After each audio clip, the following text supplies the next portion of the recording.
Well, welcome to the Working Tools podcast.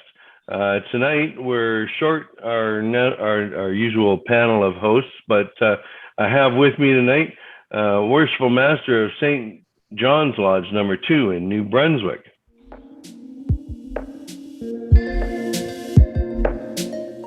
Ladies and gentlemen, brethren all, welcome to the Working Tools podcast, a casual conversation around Freemasonry. First, it's important to note that our thoughts and opinions are our own and do not reflect those of our Grand Lodge or respective craft or concordant bodies. Please connect with us and ask questions via our website at theworkingtoolspodcast.com.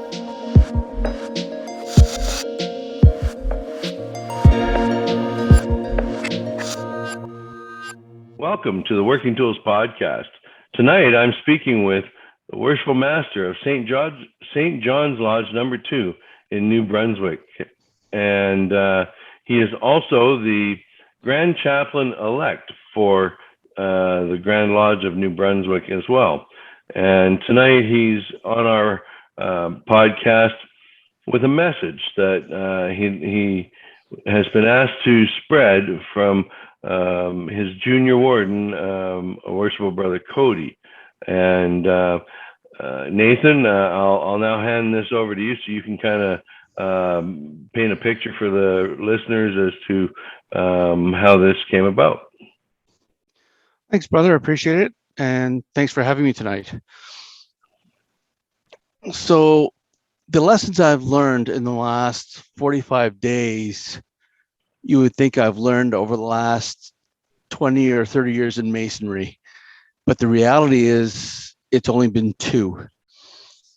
When I was approached about being master for my lodge in St. John, New Brunswick, I had tried to fill some officer roles with some people who I didn't know, just because it's nice to have a variety of experience.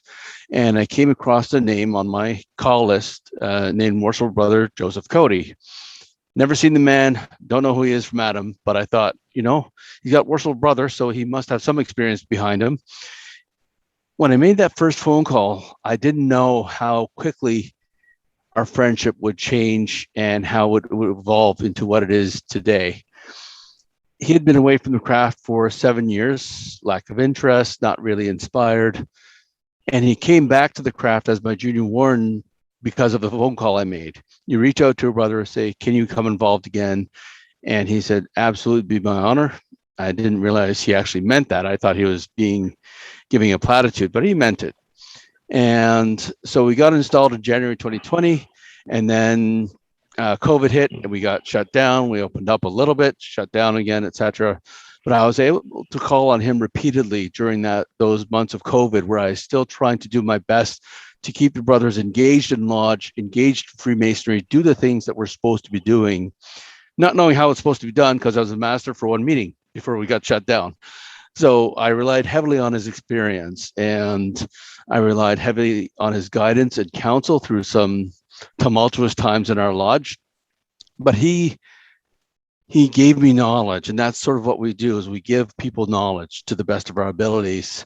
And in one particular occasion, I had a particularly difficult lodge meeting, and I said, I know I didn't handle that right, but I don't know how I could have handled it differently. And he said, well, here's what you could have done. He didn't say what you should have done. He said, here's what you could have done that would have made it a little better. And it was those kinds of insights that he gave, where he wasn't telling me how to do my job, but it was giving me counsel and guidance on how I could do it better. So I'm going to fast forward through the last year and a half, and we'd have weekly conversations about lodge stuff and other things. Just a good guy. And he always was so respectful. Even now he is, no matter what the conversation was, what format it was, whether it was Zoom, email, or a phone call. We didn't do the smoke signals, but we could have, I suppose. He always addressed me by my title. I am not convinced he knew my name, my first name. I'm sure he actually didn't. He always addressed me by Worshipful Master. This is a great idea, or thanks for calling Worshipful Master, things like that. That sort of decorum and respect he had for my office and for me really changed how I viewed my role in the brothers' lives in our lodge. Unfortunately, in April of this year, he had to have massive neck surgery, and it really laid him out pretty good. But he was making recovery through physio, and then he had to go to the hospital in June of this year. And late June, early July, I suppose, he received a diagnosis of advanced ALS, which for those brothers who don't know, it is a brutal disease that shuts your system down almost organ by organ. And you're aware of what's going on, and there's no cure, and there's nothing you can do to stop it. So in the course of that week where he was still in hospital, he asked me to come in to his room, and he kicked his wife out of the room. He said, "Worshipful Master, I don't know when I'm going to lose my speech, and I want you to take this stuff down." I said, "Okay." It's a Worshipful Brother's request. I can't say no. So I wrote his request down. So here's the Cole's Notes version of what he's asked me to do. He asked that I visit him every day while he was being moved and in hospice, so palliative care outside of the hospital. He's asked for a Masonic funeral service, which is his privilege, obviously. He asked me to arrange that everybody toast his memory after the service with a bottle of his favorite brandy. He wanted to ensure that all of the members of St. John's Lodge were in attendance, outgoing and incoming Grand Lodge officers, all the members of the shrine, and any of the other brothers that he's had experience in over 40 years of service to the craft. And I said, that's a long call list, but okay, we'll split it up and we'll get it done. He asked me to be in the room when he passes and offer a memorial prayer of the Jewish faith, even though he is Protestant. But he really wants me to take over chaplaincy roles as quickly as possible. And then he asked me to carry the urn with his ashes at the public service and deliver part of the eulogy. All of which I've come to realize, no matter what other offices I hold in any of Blue Lodge, Grand Lodge, concordant bodies, or anywhere else, this is probably the highest honor and the most difficult thing I'll ever have to do in my entire adult life. I do it. It's my obligation as a master. It's my obligation as a brother to see these wishes fulfilled. The other thing he asked me to do, and this is my purpose on this podcast tonight, is he wanted me to disseminate his final Masonic message as far and as wide as I could. And so that whole introductory commentary was to set this up for this message. So with your permission, brother, I'm just going to read it off my screen. By all means. There's no, it's already been received well at a couple of lodges that I feel close to that would like to hear it, and I've heard it. And it's just a good message. So without further ado, this message is from Worshipful Brother Joeseph Koty. My brothers, it has been my continuous love of the craft that has made me the man I am today. I am weary from my labors, and I am at peace with the Supreme Architect. I would like to extend my warmest fraternal greetings from the Celestial Lodge above to the brethren of my lodge, Grand Lodge, and Masons around the world. I have the deepest admiration and respect for all those who have adhered to the main principles of our profession, brotherly love, relief, and truth. To all the brethren of St. John's Lodge, I wish you all continued success in your journeys and paths in Masonry, wherever they may take you. I have been honored to participate in our lodge as Junior Warden over the last 2 years, and I want to thank our Worshipful Master for getting me excited about coming back to the lodge, even if only for a short while. It is my enduring hope that all the brothers strive to do their best at not only maintaining their lodge, but making it thrive and grow so that they may endure the test of time. I wish I could have done more, but time, it appears, has caught up with me. Stay on your Masonic journeys, and you'll be successful in your endeavors. Mourn not my passing, nor my struggles over the last few months with my disease. Remember me as I was in lodge, and as a brother, with all of the good memories that I've cherished over the decades of service to the craft. Very fraternally, Worshipful Brother Joeseph Koty. Well, that's a very deep message for him to get out there. I'm honored to be able to help you spread that message. It's obviously touched your heart in many ways. When I think about, I mean, we could spend probably hours dissecting that letter alone with its multiplicity of messages and imagery, and just the fact that, pardon me, here's what it is he had, when he received his diagnosis, he was told that he had very little time left, and he chose to use that time to talk about Masonry, when, of all the things that I would be thinking about if I had to be in that circumstance, I don't think Masonry would have been my number one pick of things that I wanted to discuss. But it shows his level of, well, he said in his letter, his level of respect and admiration for all those who pursue the good in our craft. And he wanted to make sure that that message got sent out to all the brethren, whether you're a brand new EA or you're a 50-year member of the craft, because we all have different paths and different journeys in Masonry.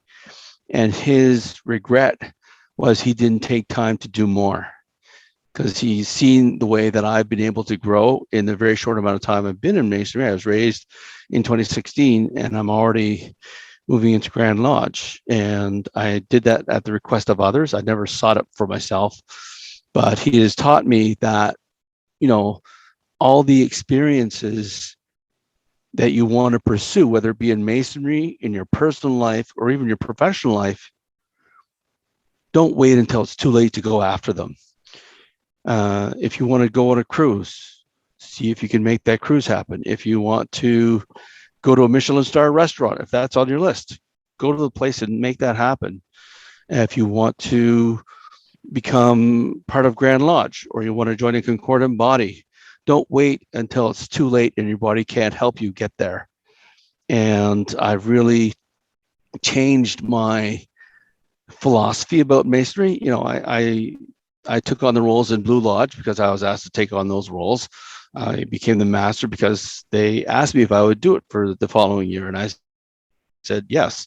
And the Grand Master elect, or the incoming Grand Master at the time, asked me if I would be his Grand Chaplain, and I said, okay, well, I will do that too. And you should know that that I'm Jewish, and things will probably be a little different than what people are used to. And he said, we're open to all faiths as an organization. You have to believe in a supreme architect. You have to profess this in open lodge. You have to swear an oath to it. But it's time that we show that. And he was very encouraging me. I consider myself blessed that he's been so supportive of all the little intricacies that I'm going to bring both to Grand Lodge and to lodges across New Brunswick, hopefully. Well, I think that was very inspiring because I know several Masons that would probably have been of similar mindset to him, who would really like to get a message out to encourage young Masons on their journey, no matter where on their journey they are. There's so much to be learned that's really staring us right in the face when they talk about the lessons in Freemasonry being illustrated by symbols and veiled in allegory. I mean, they couldn't put it any better. It's right in your face, and reach out and try and learn it, and engage and get active and participate. And it sounds like he was one of those guys that lived Freemasonry, not just attended and participated. Well, it's funny you talk about living Masonry, and long before this, I had already decided I wasn't going to be a lodge Mason. And what I mean by that is there are Masons who go to lodge, and they're Masons during the lodge, but then outside of lodge, they don't think of Masonry at all. and that's their choice. We have freedom of choice, and that's you do what you can within the length of your cable tow, whether it's your family life, your personal life, professional life, whatever it is, you do what you can. But I have chosen not to be that Mason. I don't want to be that kind of Mason. And it's funny, the incoming Grand Master, funny story, he said he's always been a 3 a.m. Mason. And I said, well, what's a 3 a.m. Mason?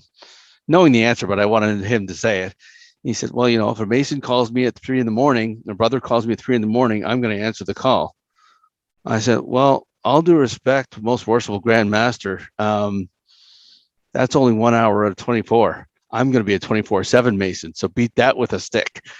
And we chuckled, we laughed, because we're both the same mentality. Where if you called me, I'm not going to go to Kelowna, BC, to talk to you at 3 a.m.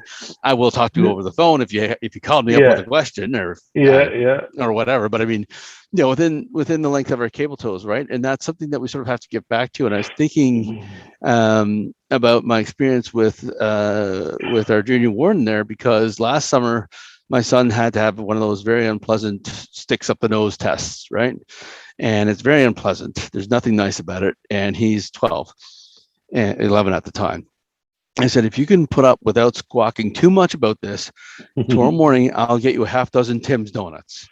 Hey, if it's bribery and it's stupid, it's not stupid if it works. Right. So he had the test. And then I realized on the way home, oh, crap, I can't go and get anything because everybody has to quarantine now until the test result gets back. And I believe in keeping my promises as best. Well, I keep my promises to everybody. And so I called Joe the next morning. I said, Joe, here's what happened last night, and I'm in a real bind. He said, well, why didn't you call me earlier? They'll be there in half hour. Half an hour later, he comes to my house, brings the donuts. And I said, here's $6 for donuts. He said, no, there's no charge. You're sick and your son did well. So give him his donuts. Be happy. Excellent. Excellent. He when a brother calls me and asks me for help, 9 times out of 10, I'll do it if it's within the length of my cable tow to provide it. If it's not, I'll try to see what I can do to make it happen. But that's something that these messages that Joe has said, it is a Masonic message there. Those are something that we can really, as I say, the message itself is important, but understand the context under which those notes were given is almost equally important, because he trusted me to write down what he said. These are all his words. I didn't edit. I didn't proofread. I didn't suggest alternate words. These are all of his exact words. And I couldn't have said it better myself. I don't know many that could have, quite frankly. Right. I know some pretty powerful Masons, pretty powerful public speakers. And if this message gets read in lodge, someone better have some Kleenex on hand, because there's going to be some pretty teary-eyed people. Maybe not in the EAs, because they don't understand everything that's in there. Right. Certainly Master Masons would. Certainly anyone with more than 10, 20 years in the craft, they would certainly get those messages, and it would really strike their hearts, I think, and it would also inspire them. Because I don't want to make a whole lodge of men all weepy-eyed and teary-eyed. That's not my function or my purpose on this, in delivering this message.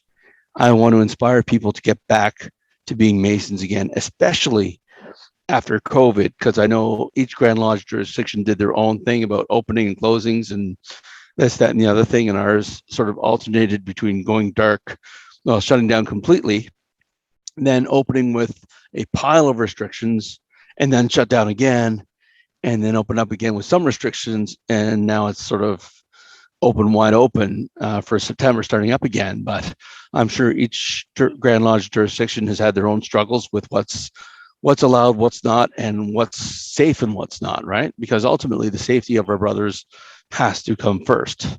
Can't have a lodge without people in it. You can't do it. Most definitely, and yeah, that's a whole other episode and topic, is going back from COVID. We're experiencing those conversations right now in our lodge and throughout the lodges in British Columbia, as the rules were supposed to open up on the 7th, but those have recently been changed. So there's lots of controversy there. but yeah, timely, very timely are the messages from your brother, and I'm glad to be part of the crew that can get that message out for him abroad. We're on several of the podcast apps and things like that, and I'm hoping I think my readers will rather enjoy the message. So I appreciate you making the time to do that. I know it's late hour where you are compared to where we are, but 24/7 Mason, my brother, 24/7. Exactly right.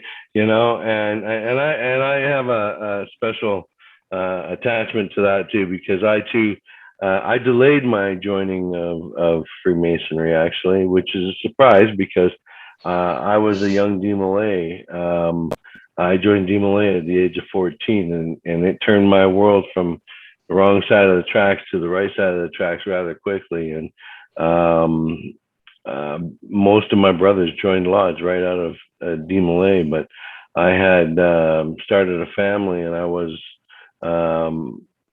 didn't want to be one of those joiners who joins and I'll get a 40-year pin before I sit in Lodge 40 times, right? Yeah, no, I didn't want to be that guy, right? So I waited, and my girls were actually, my kids were involved in Job's Daughters before I got to joining Lodge in 1999. And I'm really glad that I made that decision, because I believe wholeheartedly in the messages that we deliver, and you can only really be there to learn the lessons if you're participating and you're active, and that's how most of them are learned. So I have a real appreciation for what you guys said tonight, and it touches my heart in many ways. So. Well, what I can do for you is I'll send you a text copy of the script. So if your listeners want a text copy to read in their own lodges, they can request it from you. Obviously, I have permission to share that message, and it's encouraged. So yeah, you bet. We can put a download and a link and put it on our Facebook and our YouTube page too.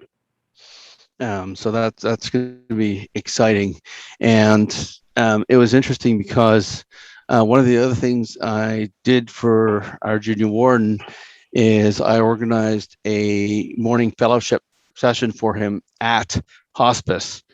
At the time, they were still very restrictive on numbers, so I called the brothers up. I said, "Here's what we're going to do: is we're going to line up outside.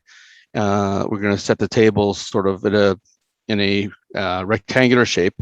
Have 5 guys on each side." Sitting at the tables, whatever. And when he gets wheeled around, I'm going to wrap a rock on the table 3 times, and everybody stands up, and we'll give the sign of fidelity to him as he came in. And we did that, and we shared some stories, shared some laughs. And I went up to his room afterwards, and he was so touched by that. He said it was the most honorable thing that has ever happened to him in Masonry. I said, "Oh, wow." I didn't think it was, I mean, it was good. It wasn't the project I originally envisioned, but it worked out fairly well, actually. We had the incoming Grand Master come in for that as well, which was really nice, a nice touch.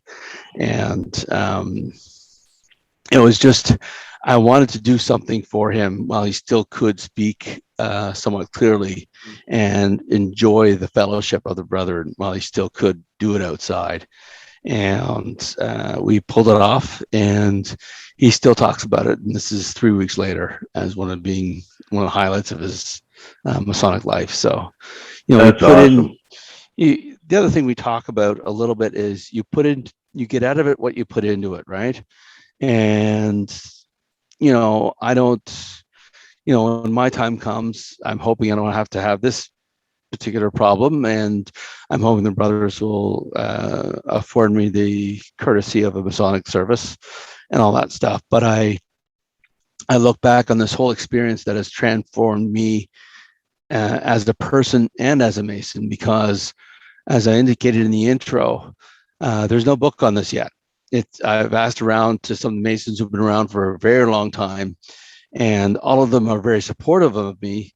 None of them have ever had to do what's been asked of me to do, either as a master or as a Mason. And so the way Joe is going to keep giving to our craft, even after he passes, is I'm writing this up. This whole experience is going to be written up. It's going to be an appendix in our working tools books, so that if another master has to work with the circumstance, at least it won't be blind. There'll be reference. Will be the exact same? No, but these are the things, and these are the experiences, and these are the feelings that I've had. One of the things I would encourage brothers who are in situations similar is, if you find yourself changing through this process, and you will change, there is no doubt about that in my mind. If you find yourself changing, make sure you call on your brothers to help you get through it. That is what they're there for. I remember at one particular night, I was feeling incredibly down about the whole experience, and I called our deputy grand master incoming. I said, listen, I just need to vent and rant and cry a little bit. And he said, go to it. And so I did, and I felt better. So all of life's challenges are your own challenges, but you don't have to go through them alone, and you shouldn't go through them alone, especially in a fraternity such as ours. You should be able to call yourself or call one of your brothers in your lodge and say, I need help. That is literally the call for help, and people will answer it if you put it out there. People answer the call. True brothers will. True brothers will. And it's that's one of the amazing things about our fraternity, and I've experienced that many times over. So I look forward to having you back on another episode where maybe we can hear more about your personal journey from start to maybe to the once you become a past master. And and as a past master, I'll tell you, your life is changing now as a worshipful master, and every man I've met that's gone to the sit in the east has become an improved version of themselves upon their exit. So I really look forward to hearing about your journey all the way through to the past master's chair. And maybe we can get you back on here to do that with us another night. But for now, that's our recording time is just about up. So I'd like to call that a wrap on this topic, and hopefully you can join us again. Thank you very much for having me. It's been a privilege and honor, and thank you for allowing me to share this message. I really appreciate it.